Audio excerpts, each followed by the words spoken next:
पिछले वीडियो में हमने चर्चा की थी टालकट पार्सन्स के बारे में, उसके कुछ इंट्रोडक्शन के बारे में और उसके जो इम्पोर्टेंस बुक थे उनके बारे में।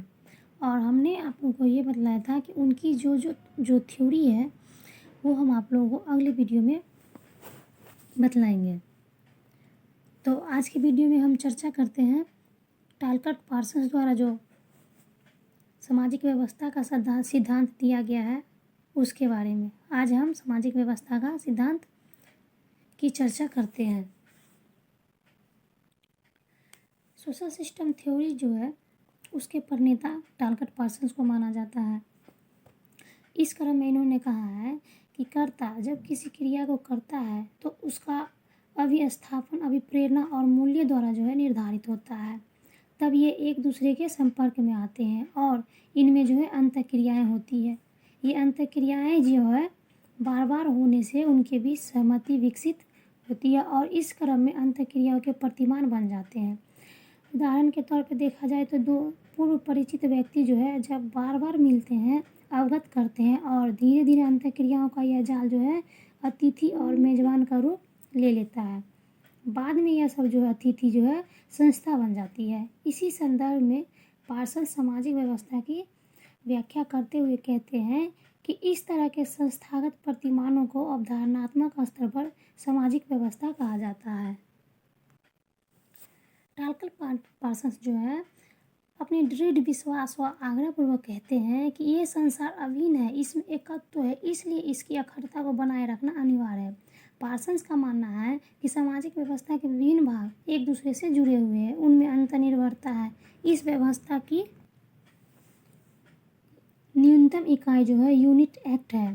पार्सन्स जब सामाजिक क्रिया की चर्चा करते हैं तो यह क्रिया जो है लक्ष्य प्राप्ति की ओर अभिस्थापित होती है और यही सामाजिक क्रियाएं मिलकर तीन व्यवस्थाओं का जो है निर्माण करती है।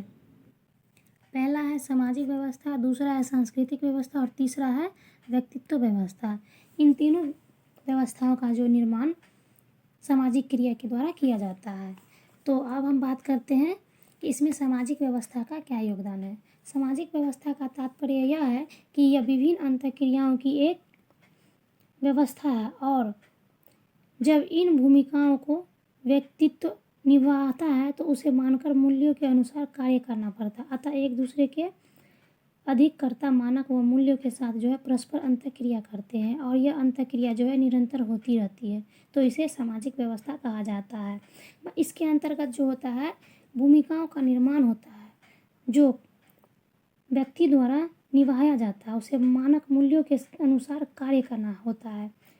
इससे एक से अधिक कर्ता जो है मानक व मूल्यों के साथ परस्पर जो है अंतःक्रिया करते रहते हैं, जिस कारण जो है यह निरंतर चलती रहती है। यह अंतःक्रिया जो है निरंतर चलती रहती है जिसके कारण सामाजिक व्यवस्था का निर्माण होता है।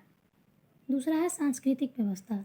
सांस्कृतिक व्यवस्था में जो है मूल्य प्रधान होते हैं और इस व्यवस्था में मूल्य, विश्वास और प्रतीक इस तरह से पारस्परिक रूप से जुड़े होते हैं कि यह अपने आप एक व्यवस्था में बन जाती है। मतलब इसमें जो है मूल्य और प्रतिमान जो होते हैं सांस्कृतिक व्यवस्था में, उसके अंदर जो विश्वास होता है, प्रतीक होता है, जो ये अपने आप एक व्यवस्था का रूप धारण कर लेती है। अगला है व्यक्तित्व व्यवस्था। व्यक्तित्व व्यवस्था और कुछ न होकर मनुष्य की मनोदशा को बनाने वाली अभिप्रेरणाओं, विचारों और संवेगों की व्यवस्था है। यह तीनों व्यवस्था जो है विश्लेषण की दृष्टि से अलग अलग है। उदाहरण के तौर पर देखा जाए तो सामाजिक व्यवस्था में भूमिकाएं परस्पर जुड़ी होती है, सांस्कृतिक व्यवस्था में मूल्य, विश्वास व प्रतीक परस्पर जुड़े होते हैं और व्यक्तित्व व्यवस्था में विचार, संवेग व अभिप्रेरणा होते हैं। ये तीनों व्यवस्थाएं जो अलग होकर भी एक दूसरे से जुड़ी होती है। अतः हम यह कह सकते हैं कि वास्तव में जब अंतःक्रियाएं होती है, जब ये अंतःक्रियाएं परिस्थिति, भूमिका व मानक के बीच होती है और व्यक्ति जब अपनी भूमिकाओं के साथ परस्पर अंतःक्रिया करते हैं तब वे मूल्य व अभिप्रेरणाओं से प्रभावित होते हैं और ये अंतःक्रियाएं जो है व्यक्तित्व व्यवस्था, सांस्कृतिक व्यवस्था और सामाजिक व्यवस्था के बीच होती रहती है।